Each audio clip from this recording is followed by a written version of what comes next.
Oke, bismillahirrahmanirrahim. Assalamualaikum warahmatullahi wabarakatuh. Izin memperkenalkan diri, nama saya Muhammad Yus Fadilah dari Teknik Mesin 21A, dimana pada kali ini saya sedang mengambil matkul statistika dengan TM22A. Adapun dalam video ini ialah kita akan membahas tentang statistika pada pertemuan pertama, dimana pada pertemuan pertama membahas tentang pengertian dasar dan statistika deskriptif. Nah, apa itu statistik? Nah, statistika itu sebenarnya berbeda, teman-teman. Seperti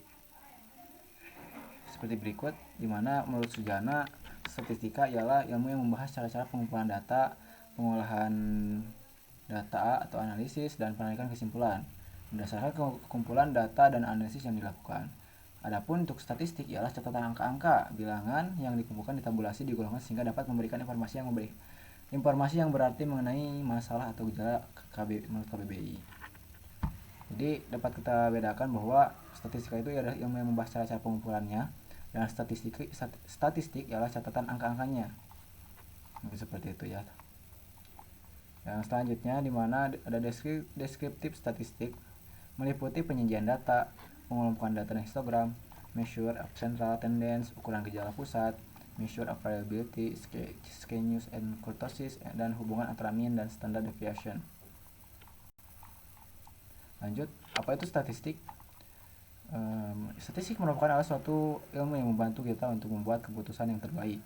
Dan statistik mengajari kita bagaimana untuk meringkas, menganalisis, dan membuat kesimpulan berdasarkan data sehingga kita dapat membuat keputusan.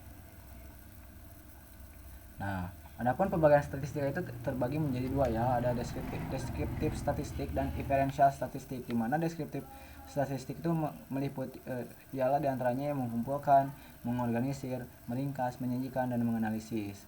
Adapun kesimpulan dari deskriptif statistik itu ialah inferential statistik, yaitu memprediksi dan meramalkan nilai parameter populasi, pengujian hipotesis untuk nilai parameter populasi, dan membuat kesimpulan. Nah, type of data. Jadi data itu terbagi menjadi dua tipe, yaitu ada kuantitatif dan kualitatif. Di mana kualitatif itu biasanya terkategori atau dengan tanpa bilangan atau bisa dibilang kualitas, ialah di mana contohnya ialah warna kulit. Jadi tidak terbilang atau countable itu. Ada warna, gender, dan suku bangsa. Adapun untuk kuantitatif itu biasanya dengan countable atau measurable atau dengan bilangan atau angka-angka, dimana seperti temperatur, besar gaji, dan skor ujian. Nah, skala pengukuran itu terbagi menjadi 3, ada skala nominal, ada 4, skala nominal, skala ordinal, skala interval, dan skala rasio. Nah, pada kali ini kita membahas ada juga sampel dan populasi, di mana populasi itu ialah suatu set seluruh kumpulan dari karakteristik yang diteliti. Nah, jadi misalkan dalam sebuah negara kita itu populasinya sebesar 25 juta. Misalkan Indonesia 200 juta lebih. Nah, kita bisa mengambil itu disebut sebagai populasi. Adapun untuk sampel ialah salah satu titik-titik di antara misalkan kabupaten-kabupaten, misalkan yang akan kita ambil atau adalah bagian dari pengukuran yang dipilih dari populasinya tersebut. Nah, jadi populasi dan sampel itu memang berbeda ya teman-teman. Terus ada sensus, ialah pengamatan terhadap keseluruhan objek penelitian dalam populasinya tanpa ada yang terlewat. Nah, contoh populasi itu seperti ini. Yang ini merupakan contoh populasi, dan ini adalah sampel, dimana kalau populasi itu dengan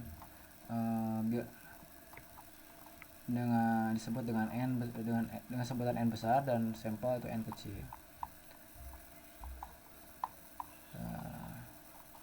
Berikutnya kita membahas tentang penyajian data, di mana pada penyajian data ini diantaranya yang pertama memberi gambaran yang sistematis tentang peristiwa-peristiwa yang merupakan hasil penelitian atau observasi. Yang kedua ialah data lebih cepat dan ditangkap dan dimengerti.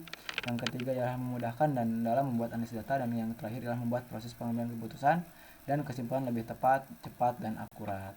Nah, jenis-jenis penyajian data itu terbagi menjadi dua, ialah Yang pertama ada tabel atau daftar, yang yaitu kumpulan angka-angka dan yang disusun menurut kategori-kategori, dan yang kedua ialah gambar-gambar atau diagram yang menunjukkan secara visual data berupa angka atau simbol-simbol yang biasanya disebut berdasarkan data dari tabel yang sudah dibuat.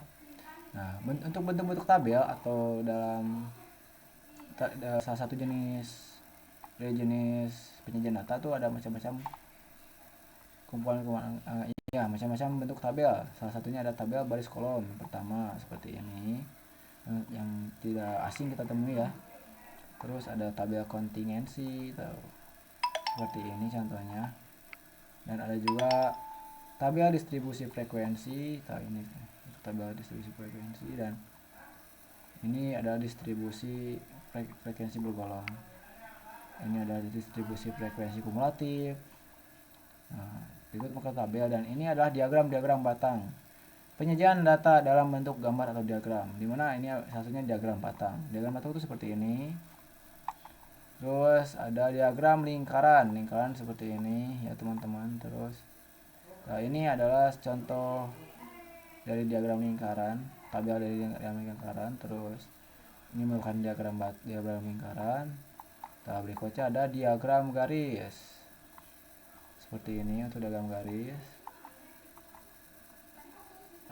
Setelah itu ada diagram piktogram, terus histogram dan poligon frekuensi. Ini untuk tabelnya. Nah, ini untuk histogram dan poligon frekuensi, dan yang ini adalah ojib seperti ini, kurang dari dan kumulatif lebih dari. Nah, berikut melakukan contoh tabel distribusi frekuensi seperti ini. Ini contoh histogram nih, frekuensi histogram. Ini juga sama. Nah, ini poligon and ojib. Nah, kemarin juga ini merupakan salah satu kita mempelajari contoh itu tentang mempelajari tentang median, modus, dan mean di Excel.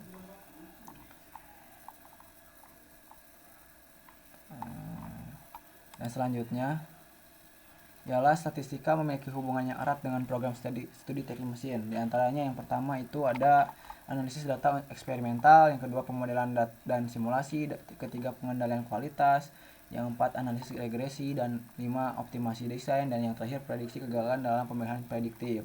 Dimana pada yang pertama ini dalam teknik mesin seringkali dilakukan eksperimen untuk menguji material, sistem atau proses tertentu, di mana statistika membantu dan melakukan eksperimen, menganalisis data yang dihasilkan, dan mengevaluasi hasil secara objektif.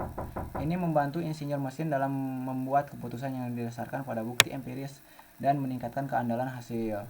Dan untuk statistika digunakan dalam membangun model matematika. Dalam contoh kedua ialah model matematika. Jadi kita ada matkul kalkulus juga, aljabar, dan jadi nanti akan berkaitan untuk sistem mekanis atau proses manufaktur nantinya dengan memahami statistika. Jadi masih berkaitan. Terus untuk ini pengendalian kualitas juga, statistika memberikan alat metode untuk mengendalikan kualitas produk dan proses dan industri manufaktur. Sangat berpengaruh sekali. Teknik-teknik seperti kontrol statistik, proses SPC digunakan untuk memantau variabilitas dalam produksi. Nah, yang keempat adalah analisis regresi, adalah teknik statistika yang digunakan untuk memahami hubungan antara variabel-variabel yang berbeda. Dan yang kelima ialah statistika dapat digunakan dalam optimasi desain produk atau sistem. Ini berhubungan dengan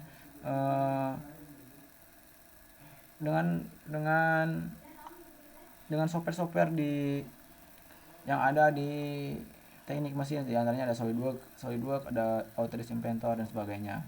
Dan yang terakhir, statistika sangat berpengaruh terhadap prediksi kegagalan dalam pemilihan prediktif. Dengan menggunakan metode statistika, kami insinyur mesin dapat menganalisis data keandalan produk atau sistem untuk memprediksi kegagalan potensial dan merencanakan pemeliharaan yang tepat waktu. Mungkin seperti itu yang bisa saya sampaikan. Saya ucapkan terima kasih. Mohon maaf bila ada kesalahan. Wassalamualaikum warahmatullahi wabarakatuh. Terima kasih. Sampai jumpa lagi di sesi selanjutnya.